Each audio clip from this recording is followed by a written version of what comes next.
Okay. So now I'm sitting outside talking to myself. The neighbors didn't think I was crazy before. But gotta practice what I preach, and there's no use in learning something if you're not going to apply it. And today I learned that until you really go back and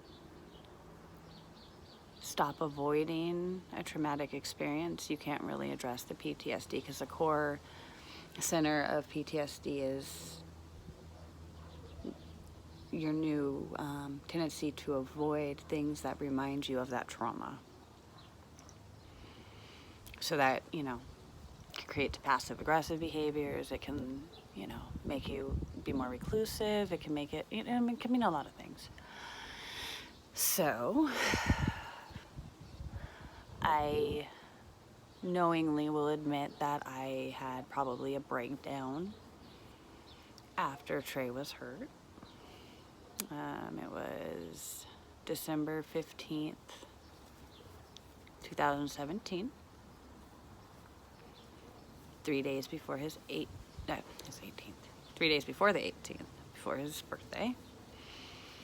I'd gone to the store and picked up some snacks on the way home, like at the gas station kind of thing, and I forgot to grab something for Trey. And so when I got home and I realized that, and I saw it kind of had hit a nerve with him, because mom guilt, I said, hey, I got a few dollars. I'll give it to you when the corn man comes by, because he really loves those wagon wheel things. So, make sure when he comes by, let me know. I'll give you the money, and you can get your treat then. Okay, cool. Fair trade-off. Whew, crisis averted. And he was playing video games, and the corn man went by, and he went out to get his corn, and then I heard him come back inside. I was outside in the back here, in my backyard, and I noticed that he had not filled the dog water. So I'm actually hollering for him, Trey, and he's, not responding. I figure he's just ignoring me. And the dogs are scuffling about, and I'm filling the water, so I can't hear. And I start noticing, I hear a man yelling. And the way he was saying was, he was saying, no son of mine is a gangbanger. No son of mine's gonna talk like a thug. And I seriously thought it was a dad pissed off at his own kid for trying to be hard or something. Like, oh, I'll be damned if you're gonna act like that. Was honestly what I thought. And I'm like, okay, stay out of it, mind your own business. And then I heard a really loud banging noise, and I got curious. And so I thought, gosh, if, this dad's that pissed off, maybe I just should keep an eye, Don't want a kid getting hurt,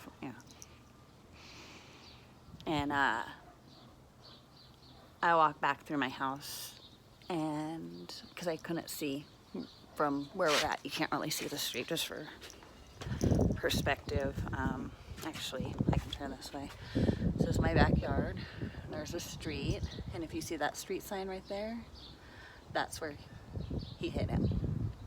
And the boom that I heard that made me so concerned was my son getting hit. So, at that point, still had no clue. Get up, walk through my house, so I can stand by the front door and, see as they're passing, because I can tell they're going that direction. I'm like, all right, what the heck's going on? Well, and I see Trey, which was confusing to me because he had no shirt on. And I didn't know he was outside, so my mind's like, what's going on here? What the hell? And he's like kind of weaving, but I thought he was like trying to get away from somebody. So I kind of start to step out. I'm like, what's going on? And then I realize there's this very large man like chasing him down. So Connor, of course, mom, I can't, walk out the door without him. So I grab him on his hip, on my hip. I walk out and like, hey, excuse me, is there a problem? What's going on? Why are you yelling at my son? And he said, oh, your son's down there picking on little kids. I'm like, okay. And Trey had gone out and around and behind me. I never seen his face. So he was standing up behind me by our garage, and I hear, ooh, I can't even, a noise I'd never heard before, and I hope I don't have to ever hear again. And I turned around, and he was basically, blood was just pouring out of him everywhere. And at this point I realized danger, danger, danger, and I've got my baby on my hip, so I, posture my body, keeping the baby away from him, making sure he can't get to Trey either. And I started yelling, help. And there were people outside. There were people who saw it. And that's probably the hardest part for me. No one did anything. People turned around, and I'm like, this guy just hit my kid. Please help. And he laughed at me and said, I didn't hit him. He ran into the fucking pole. And I just lost it, screaming like, you hit my fucking kid. Help, somebody call an ambulance. Somebody call the police, please. And then, so that was part number one. Get him inside, I think. Oh, he popped his nose. He's broke his nose or something, Come on. Lock my door.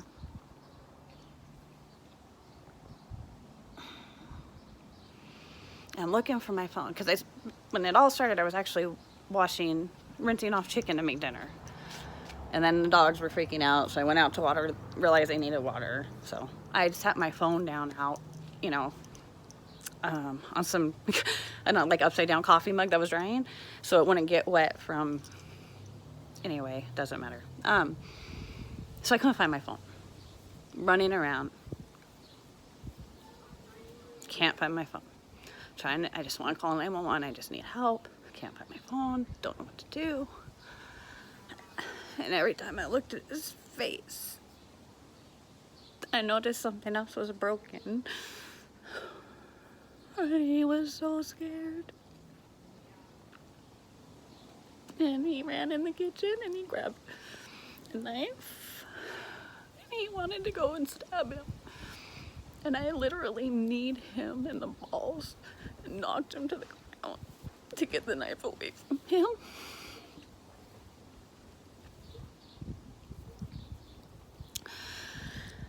And then I was able to find my phone, and I called 911, and they took a long time to come. And I think that's where I'm gonna stop for today.